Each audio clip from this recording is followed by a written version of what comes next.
श्री गोविंद भगवान की। स्वच्छ क्या है, पवित्र क्या है, सत्य क्या है? सबको अपना वाक्य ही सत्य प्रतीत होता है। सबको अपना मार्ग ही स्वच्छ प्रतीत होता है।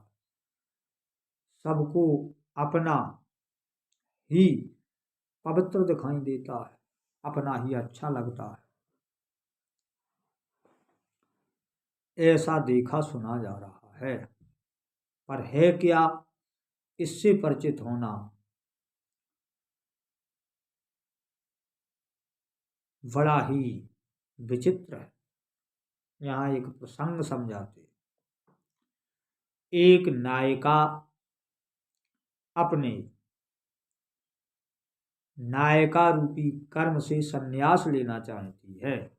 उसने विचार किया कि मैं अब इस वेश्यावृत्ति से संन्यास ग्रहण करूंगी। तो उसने जाकर वैरागियों से पूछा कि मैं संन्यास ग्रहण करना चाहती हूँ, आप बताइए कि मैं क्या करूं। तो वैरागियों ने कहा, आप समस्त वैरागियों को एकत्रित कीजिए और सबका पूजन कीजिए, उनसे उपदेश लीजिए और पवित्र हो जाइए। फिर वह नायिका सन्यासियों के पास गई, तो सन्यासियों ने भी ऐसा ही कहा। फिर वो ब्राह्मणों के पास गई, तो ब्राह्मणों ने भी यही कहा, समस्त ब्राह्मणों को एकत्रित कीजिए, उनकी सेवा कीजिए और उनसे उपदेश लीजिए और पवित्र हो जाइए। वैष्णवों के पास गई, बौद्धों के पास गई, ऐसे अनंत मार्गियों के पास वह नायिका गई, पर सब ने अपने ही पक्ष को रखा। बैरागी ने यह नहीं कहा कि तुम ब्राह्मणों के पास जाओ, ब्राह्मणों ने यह नहीं कहा कि तुम सन्यासी के पास जाओ। वो जिसके पास गई उसने उसे यही बताया कि तुम मेरे ही मार्ग को ग्रहण कीजिए। तो उस नायिका की बुद्धि में आया कि वैरागियों ने अपनी बात कही, ब्राह्मणों ने अपनी बात कही, वैष्णवों ने अपनी बात कही, बौद्धों ने अपनी बात कही, कबीरपंथियों ने अपनी बात कही, तो क्यों ना हम अपनी ही बात रखें। तो उसने रंड भोज तैयार किया, सारी रंडियों को एकत्रित किया, सारी नायिकाओं को निमंत्रण दिया और बड़ा भारी फंक्शन किया।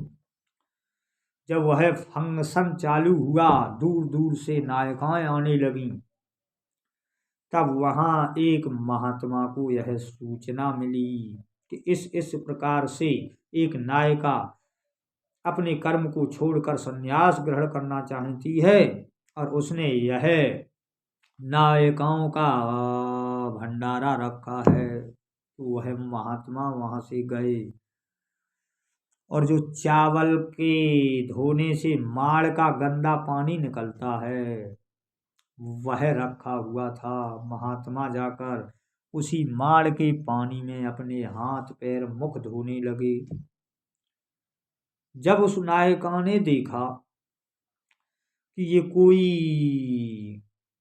तेजस्वी पुरुष जान पड़ते हैं, पर ये गंदे पानी में अपने हाथ पैर मुंह धुलकर गंदा कर रहे हैं, तो वो नायिका उनके समीप आई और बोली, हे महात्मन, ये आप क्या कर रहे, ये गंदा पानी है, इससे हाथ पैर मुख धोने से आपका मुख हाथ पैर और गंदे हो जाएंगे।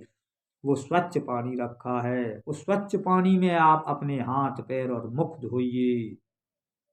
तो महात्मा हंस पड़े, बोले, नहीं नहीं, मैं इसी जल से स्वच्छ और पवित्र हो जाऊंगा। नायिका बोली, भगवान, ऐसा हो ही नहीं सकता, ये तो और गंदा कर देगा, स्वच्छ पानी दीजिए। तो महात्मा ने कहा कि तुम तो मेरी भी गुरु हो, कि तुम्हें यह ज्ञान है कि यह गंदा जल है और यह स्वच्छ जल है। स्वच्छ जल से स्वच्छता होगी गंदे जल से नहीं, तो फिर इन नायिकाओं के भंडारे से तुम पवित्र कैसे हो जाओगी? किसी पवित्र से तुम पवित्र हो पाओगी, जैसे स्वच्छ जल से मैं साफ हो पाऊंगा, गंदे जल से नहीं। तो इन गंदे ही लोगों को एकत्रित करने से तुम स्वच्छ और साफ संन्यास कैसे ग्रहण कर सकती हो? नायिका ने कहा, भगवान मेरे समझ में यह बात आ गई, पर मैं जिसके पास गई उसने अपनी बात कही, इसलिए मुझ में भी अपनता जग उठी। महात्मा ने कहा कि यहाँ मार्ग अपने और वीरानी की विशेषता नहीं है, स्वच्छता की विशेषता है। स्वच्छता कहाँ है? वही मार्ग है, वही धर्म है, वही भक्ति है। जहाँ स्वच्छता है, जहाँ सत्य है, जहाँ निर्मलता है, जहाँ छल कपट नहीं है, उसी को भक्ति कहते हैं, उसी को स्वच्छता कहते हैं। जहाँ भेद है, जहाँ ऊंच नीच है, जहाँ अपना पराया है, जहाँ छल कपट है, वही ये चावल की पानी की तरह गंदा जल है, गंदा मार्ग है। जहाँ स्वच्छता है, जहाँ प्रेम है, जहाँ एक भाव है, वहीं यह स्वच्छ जल है जिससे हम पवित्र हो सकते हैं।